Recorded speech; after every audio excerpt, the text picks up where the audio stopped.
Ever wondered how these intricate circuit boards are made? Let's dive into the basics of PCB manufacturing, quick and precise. It all starts with the design.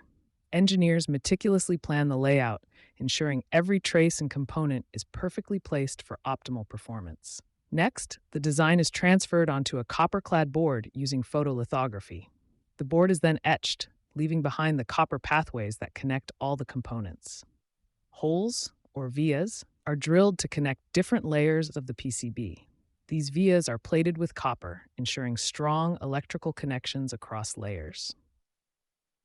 A protective solder mask is applied, giving the PCB its iconic green color. Then, a surface finish is added to protect the copper and prepare the board for component assembly. Finally, each PCB undergoes rigorous inspection to catch any defects, ensuring every board meets the highest quality standards.